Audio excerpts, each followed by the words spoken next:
बिस्मिल्लाहिर्रहमानिर्रहीम, अस्सलाम वालेकुम। कैसे हैं आप लोग? खैरियत से हैं? ठीक ठाक हैं? आज की वीडियो ज़रा सी डिफरेंट होने वाली है। मैंने जब से अल्ताफ़ हुसैन साहब के हवाले से व्लॉग करना शुरू किए हैं, बहुत सारे लोग छुप छुपा के मिलते हैं, थोड़ा सा डरे डरे सहमे सहमे से होते हैं, लेकिन बार बार मुझसे पूछते हैं कि अल्ताफ़ हुसैन साहब कब आ रहे हैं। अब जाहिर है कि हर एक को जो है वो इंतज़ार है कि कब हमें वो दिन देखने को मिलेगा कि जो वादा किया था या एक इशारा दिया था अल्ताफ़ हुसैन साहब ने कि ईद के बाद, और फिर मुख्तलिफ ज़राए भी यही कह रहे थे कि ईद के बाद कुछ बड़ा धमाका होने वाला है, तो उसका इंतज़ार कर रहे होते हैं। पूछते हैं लोग, ये बताइए कि कब। तो उस चीज़ का मैं आपको बताऊं कि देखें, वो क्योंकि मैं MKM से मेरा ताल्लुक़ नहीं है, अल्ताफ़ हुसैन साहब से किसी पार्टी से मैं किसी के राब्ते में नहीं हूँ, और ना मेरे पास ऐसी इन्फॉर्मेशन होती है कि अल्ताफ़ हुसैन साहब कब वापस आ रहे हैं, कोई मुझे बताए। तो भाई यहाँ पर मैंने कहा कि मैं आप लोगों के लिए एक व्लॉग कर देता हूँ इस हवाले से। क्यों लोग ऐसा पूछते हैं?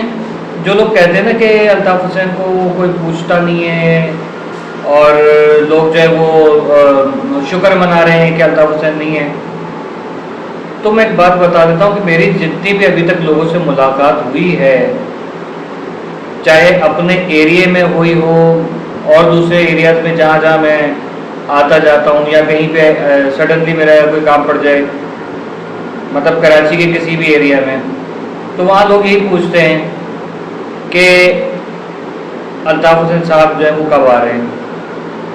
और हम लोग आपकी वीडियोस देखते हैं बहुत अच्छे तरीके से, शौक़ से आपको सुनते हैं, आपकी बातें समझ में आती है, उसके लिए शुक्रिया, बहुत बहुत शुक्रिया।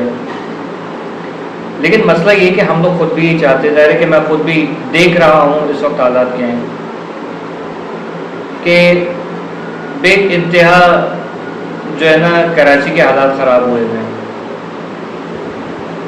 गैर मकामियों ने यहाँ पर बदमाशियाँ मचा के रखी हुई हैं, चाहे पार्किंग माफिया हो, फ़कीर माफिया हो, चोरियाँ डकैतियाँ हो, अगवा बराए तावान हो, भत्ताखोरी हो, और दीगर जो भी मसाइल हमें रोज़ाना देखने को मिल रहे हैं।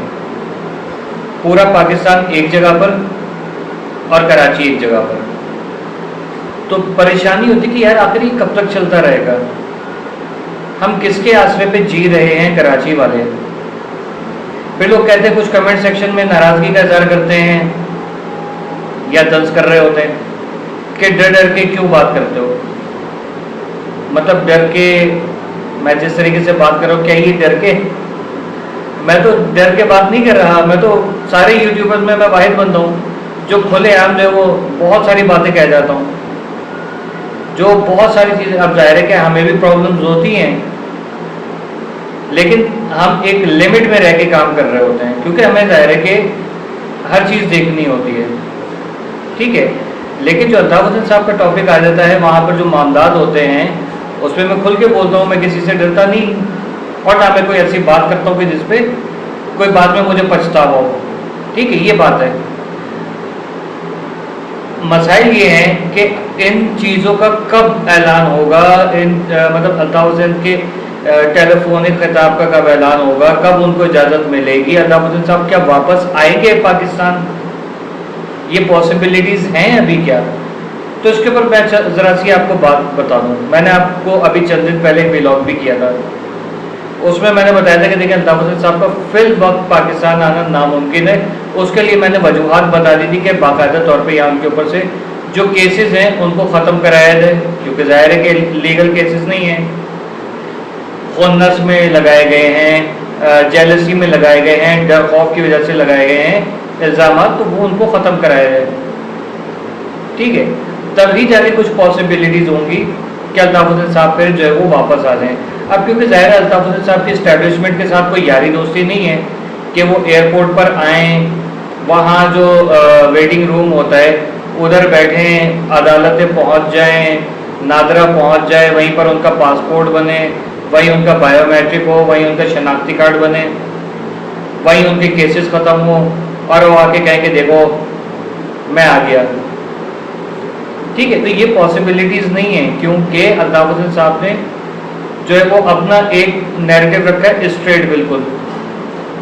उनको सिस्टम से जो शिकायत है वो हैं, बहुत सारे लोगों को सिस्टम से शिकायत हैं, लेकिन अब चापलूसी करके आएंगे ना, मतलब चापलूसी करके आने से मुराद ये कि नहीं कहेंगे नहीं यार सब कुछ अच्छा है, बहुत मज़ा आ रहा है और मैं भी आ जाता हूँ यहाँ पर ना, तो मैं तो हाथ पैर जोड़ लूँ, माफ़ी मांग लूँ, वो उनकी आदत है नहीं।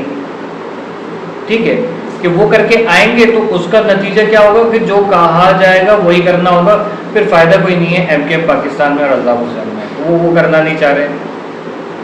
हाँ, एक जो उनका जेन्युइन एक राइट है ना, वो चाह रहे हैं कि उस तरीके से जो है मुझे इजाज़त मिले, मेरे ऊपर से केसेस हो ख़त्म, मैं अपनी कौम के लिए, अपने मुल्क के लिए कुछ करूं। उन्होंने पहले भी कहे, उन्होंने फील्ड मार्शल आसिम मुनीर साहब से भी कहा कि सर आप मुझे जो है इजाज़त दीजिए और मेरी जो एक्सपीरियंसेस हैं उससे जो फ़ायदा उठाएं, मुल्क की फलाह बहबूद के लिए मैं जो मुझसे हो सकेगा मैं वो काम करने के लिए तैयार हूँ। अल्ताफ हुसैन साहब का ये बयान है और ढका छुपा नहीं है, ये तो है। ठीक है, तो हम भी कराची वाले भी ये कहते हैं कि देखें सर, हमें इस वक्त पूरे मुल्क के लिए एक ऐसी सोच चाहिए, एक ऐसा लीडर चाहिए कि जो हर तबके के लिए सोचता हो। झुग्गी में रहने वाला, झोपड़ी में रहने वाला एक बंदा, उसके लिए भी वो सोचता हो उसी तरीके से जिस तरीके से और दीगर लोग जो है वो महलों में रहने वाले लोगों के हवाले से सोचते हैं, कि उसको भी उतना ही सांस लेने का हक है जितना इन लोगों को, इसके भी इतनी ही मराहत मिलनी चाहिए, इतनी ही फैसिलिटीज़ मिलनी चाहिए जितनी उन लोगों को। अब देखें, मैं आपको एक चीज़ बताऊँ, मिसाल देता हूँ, हाई ऑक्टेन जो आपका पेट्रोलियम है उसके रेट कितने 500 समथिंग हो गए, और वो अवेलेबल है सिर्फ वीवीआईपीज़ को, ब्यूरोक्रेट्स हैं, बिजनेसमैन हैं, टाइकून्स हैं। ठीक है, और सरकारी और हमारे जो मोतबर इदारे हैं उनके जो रिटायर्ड अफसरान वगैरह वगैरह हैं उनको, या और पता नहीं किस किस को। तो सबके लिए एक ही लेवल होना चाहिए, हर चीज़ जो है ना बराबर होनी चाहिए।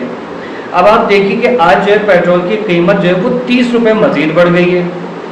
ठीक है, मेरे सामने कल एक वीडियो आई जिसका शायद मैंने जिक्र भी किया था कि भाई सिंध के अंदर गैस पेट्रोल वाफिर मकदार में मौजूद है, निकल रहा है। हुकूमत सिंध चाहे तो अवाम का दिल जीतने के लिए उसके ऊपर काम कर सकती है, रिफाइनरीज लगाइए, फैक्ट्रीज लगाइए, उसको यूटिलाइज कीजिए, हमें क्या ज़रूरत है कहीं से लेने की। देखें, मैं आपको एक बात बताऊँ, हम किसी से कर्जा लेते हैं ना तो उसकी कुछ शराइत होती हैं। ठीक है, कि भाई कितने दिन में वापस करेगा, कितने दिन में वापस करेगा, ठीक है, हो गया। लेकिन यहाँ पर जो शराइत होती है, जैसे IMF है, तो वो कहता है आप बिजली के रेट बढ़ाएं, आप गैस के बिल रेट बढ़ाएं, पेट्रोल के रेट बढ़ाएं, अब आपको जो वो मोबाइल पैकेजेस करा रहे हैं उसके रेट बढ़ा दीजिए, दालों के, आटे, चावल, घी के रेट बढ़ा दें और इतने साल के अंदर वापस करें, इस तरीके से देना है। अबे भाई कुछ भी करें, सोना बेच के वापस करें, हुकूमत की जिम्मेदारी है ये। आवाम क्यों पिसती जा रही है? आवाम का पिसना तो कुछ बनता ही नहीं है। मतलब आवाम ज़हनी तौर पे सुकून में आएगी तो ये मुल्क तरक्की करेगा। क्या चीन ने तरक्की नहीं की? ईरान जिस मकाम पे खड़ा है वहाँ बेइंतहा महंगाई है लेकिन आवाम खुशहाल है। ठीक है, आवाम को टेंशन नहीं है, उनको ये टेंशन है कि भाई इस वक्त जो उनके मुल्क के ऊपर हमलावर हो रहे हैं वो कह रहे हैं भाई उन्होंने अपनी बालियाँ तक उतार के दे दी दीन इस्लाम की बका के लिए, मुल्क के लिए नहीं।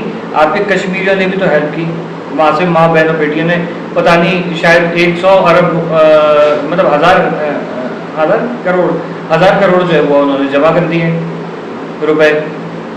ठीक, तो इतनी इमदाद जमा हो गई है, हमारे पास पैसा बहुत है, हम लोग कर सकते हैं ये काम, हम अपने मुल्क को लेके खड़े हो सकते हैं, हमें कोई ज़रूरत नहीं है ट्रम्प की है वो। आप एक बात बताएं, जब तक ये कौम जो है वो उठ के खड़ी नहीं होगी और इसको सपोर्ट हुकूमत वक्त नहीं करेगी, हम लोग IMF की चक्की में सारी ज़िंदगी पिसते रहेंगे। तो हुकूमत वक्त को चाहिए कि इस वक्त जो है वो कोई ऐसा एक बंदा ला के बैठाए कि जिसको समझ बूझ हो और वो इन सब चीज़ों से सही तरीके से निपट सके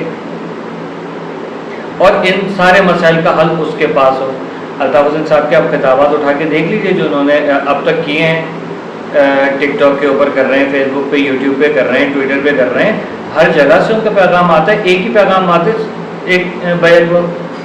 तो उसको समझे थोड़ा सा, हमें किस तरीके से अपनी पॉलिसीज़ को बनाना चाहिए, हमें किन किन ममालिक के साथ किस तरीके से ताल्लुक़ रखने चाहिए, और क्या हमें अपनी एक्सपोर्ट के ऊपर ज़्यादा तवज्जो देनी चाहिए, इंपोर्ट पे कम दें। हमारे पास आटे दाल चावल बहुत है, चीनी बहुत है, प्याज बहुत है, आलू बहुत है, हम मंगवाते हैं, हमारे ऐसे ही उठ के जारी होती है, महंगे दामों में खरीदते हैं। ये कहाँ का जो है वो इंसाफ है, कहाँ की अक्लमंदी है। पेट्रोल गैस बलूचिस्तान में, सिंध में, मैं बार बार बोल रहा होता हूँ, सबको पता है, सोना बेइंतहा है, हमारा केपी के जो खजानों से भरा पड़ा है, बलूचिस्तान है, सिंध है, खजानों से भरा पड़ा है, हम क्यों नहीं इसको यूटिलाइज करते। पूरे पाकिस्तान के बारे में सोचें। देखें, सॉरी टू से, मेरे काफ़ी भाइयों को बुरा लगता होगा कि देखिए पाकिस्तान सिर्फ इस्लामाबाद, रावलपिंडी और लाहौर नहीं है, पूरा आपका खित्ता जो है कश्मीर से लेकर कराची तक सारा पाकिस्तान है। ठीक है, इसको यूटिलाइज करें, कौम को रिलीफ दें, कौम से बोलें तुम अपने आइडियाज़ लेकर आओ, हम तुम्हें प्रमोट करते हैं। बिजनेस, हमें फॉरेन बिजनेस की इतनी ज़रूरत नहीं, हम अपने लोगों को जो है वो, आप एक बात बताएं, ताइवान इतना सा मुल्क है, पूरी दुनिया को चिप्स बना के बेच रहे हैं, वो खाने वाले चिप्स नहीं, जो चिप होती है वो, ठीक है। लिथुआनिया है, सारा उसका काम जो है आईटी के ऊपर है, सॉफ्टवेयर वगैरह एप्लीकेशंस बना बना के वो बेच रहे हैं, उसी के ऊपर उसका काम है। मालदीव है, मछलियों के ऊपर उसका सारा एनएसआर है। कर रहे हैं ना, जिसके पास जो वसाइल हैं उसको यूटिलाइज कर रहे हैं, आवाम को सस्ता देते हैं ताकि आवाम ज़्यादा अच्छा और हेल्दी खाए, फ्रेश रहे, एनवायरनमेंट उसको अच्छा मिले, 9 to 5 काम हो, बाकी उसको फैमिली के साथ घूमने फिरने की इजाज़त हो, घर में रहे, घूमे फिरे, जो करना है करे, रिलैक्स रहे, ताकि फ्रेश माइंड होगा तो तरक्की करेगी कौम। ठीक है, तो हम जो है ना, अभी मैं जैसे देख रहा हूँ, मैं ये नहीं कह रहा कि नहीं यार हमारे जो मौजूदा क़यादत, मैंने जितना सपोर्ट किया है इस वक्त शहबाज शरीफ साहब को और फील्ड मार्शल को, शायद ही किसी ने इस तरीके से सपोर्ट किया हो, लेकिन इस वक्त आप इसके मौके की नज़ाकत को समझिए। फील्ड मार्शल साहब को चाहिए कि इस वक्त सिंध के अंदर पीपल्स पार्टी बहुत प्यारी पार्टी होगी, उसको रिलैक्स दें, उससे क्या भाई आप थोड़ा आराम करें 10-20 साल, ठीक है, कोई सियासी सरगर्मी नहीं, रिलैक्स रहें, माइंड फ्रेश करें, जाएँ मालदीव में, भूटान में, क्या कहते हैं आपका जो मॉरिशस है, घूमिए फिरिए, वहाँ पर बीचेस पे बैठ के खाएँ पिए, मछलियाँ खाइए, जाके ज़रा सा रिलैक्स होकर रहे हैं 10-20 साल, ठीक है, सब लोग चले जाएं। बाकी है कि यहाँ पर जो है सिंध पूरा तरक्की याफ्ता हो जाना चाहिए था, जो कि आज तक नहीं हुआ है। तो इसकी सोच, किस बंदे के अंदर ऐसी सोच है कि वो सिंध को तरक्की दिला सके, उसका नाम अल्ताफ़ हुसैन है। कौन बंदा है जो बलूचिस्तान में तरक्की ला सकता है, उसका नाम है अल्ताफ़ हुसैन। कौन है जो केपी के वालों को उनके हुकूक दिलाएगा, कश्मीर गिलगित बल्तिस्तान को उनके हुकूक दिलाएगा, अंदरूनी पंजाब के लोगों को रिलीफ देगा, उसका नाम अल्ताफ़ हुसैन है। वो एक महाजिरों का लीडर नहीं है, वो हर ज़बान का लीडर है, उसको पता है कि किसको किस वक्त किस चीज़ की ज़रूरत है, ठीक है। इसीलिए उसको, मतलब वो कह रहे हैं ना, बड़ा भाई, माँ बाप के बाद जो है बड़ा भाई जो है वो माँ बाप का ही दर्जा रखता है। उसको पता है कि मेरी कौम को इस वक्त किस चीज़ की ज़रूरत है, इस मुल्क को इस वक्त एक अच्छे लीडर की ज़रूरत है। मतलब जब आवाम काम करती है ना कोई तरक्की का, तो उसको पता हो कि मैं जो है ना, मुझे पीछे से कोई तंग करने वाला नहीं होगा, बल्कि थपकी मिलेगी, शाबाशी मिलेगी कि और कर। तो आवाम और ज़्यादा कुछ ना कुछ जो है वो क्रिएटिविटी दिखाएगी। हमें भी हक है कि इस मुल्क को हम जो है वो दुनिया के किसी भी बेहतरीन मुल्क से ज़्यादा बना सकें। क्या हमने दुबई को, सऊदीया को हमने नहीं बिल्ड किया है ना? कतर को, ओमान को बिल्ड करने वाले, अरब गल्फ पूरा बिल्ड करने वाले हम लोग हैं। हमारे मजदूर हैं, हमारे इंजीनियर्स हैं, हमारे डॉक्टर्स हैं, हमारे जो है वो शेफ हैं, दुनिया के बेहतरीन नंबर 1। और हम अपने ही मुल्क के अंदर जो वो कुछ नहीं कर पा रहे हैं, आखिर ये कब तक चलेगा? खाली कराची को ही फाइनेंशियल हब नहीं रहना चाहिए, बल्कि पूरे मुल्क का हर शहर जो है फाइनेंशियल हब होना चाहिए। हमारे खेत खलियान, हमारे किसान जो हैं, दुनिया के मॉडर्न तरीन जो है वो गांव देहात होने चाहिए। उसके लिए एक सोच चाहिए, एक वलवला चाहिए, एक फिक्र चाहिए, जो कि एक ही बंदे के अंदर नज़र आती है, उसका नाम अल्ताफ़ हुसैन है। मैं हुकूमत से, मियां मोहम्मद शहबाज शरीफ साहब से रिक्वेस्ट करूंगा और फील्ड मार्शल आसिम मुनीर साहब से कि सर हो जाए, एक दौर हो जाए ज़बरदस्त, जैसे कहते हैं चाय का दौर हो जाए यार, एक चाय का दौर हो जाए, वो वैसे ही कहते हैं एक दौर हो जाए अल्ताफ हुसैन का, ट्राई करके देखें, ठीक है। इंशाल्लाह इंशाल्लाह मायूसी नहीं होगी। हम किसी भी मुल्क को आंखें दिखा रहे, अभी हमारे ऊपर रिस्ट्रिक्शंस है ना, सारी रिस्ट्रिक्शंस इंशाल्लाह इंशाल्लाह ख़त्म हो जाएंगी। दुनिया से ताल्लुकात भी अच्छे होंगे, किसी के बाप में भी हिम्मत नहीं होगी हमें बुरी नज़र से देखने की। इंशाल्लाह किसी कुत्ते की हिम्मत नहीं होगी पाक फौज के ऊपर भौंकने की, किसी की हिम्मत नहीं होगी माएँ बहनें बेटियां गुजर रही हैं और आंख उठा के देख ले, किसी की हिम्मत नहीं होगी कि किसी के रास्ते में पड़ा हुआ बटुआ हो, मोबाइल हो, कोई सोने की चेन, कोई टॉप बुंदा भी पड़ा हुआ होगा तो उसको उठाने की एक ऐसा रूल यहाँ पर आएगा कि लोग भूल जाएंगे सऊदीया को, अमेरिका, कनाडा, स्विट्ज़रलैंड, न्यूजीलैंड वगैरह सब, चीन, जापान, ये हमारा खुद जो है ना पाकिस्तान एक पूरा एक दुनिया भर का एक ज़बरदस्त तरीन मुल्क बन जाएगा। उसके लिए हमें एक बेहतरीन इंसान की ज़रूरत है, उसको उसकी एबिलिटीज़ को, उसके इल्म को यूटिलाइज़ कीजिए और इस मुल्क को तरक्की के राह पे लेके चलिए। मेरा बस यही पैगाम था। बहरहाल कोई बात बुरी लग गई हो, सॉरी आप सबसे। अल्लाह हाफ़िज़, पाकिस्तान जिंदाबाद, लव यू अल्ताफ हुसैन साहब, अल्लाह हाफ़िज़।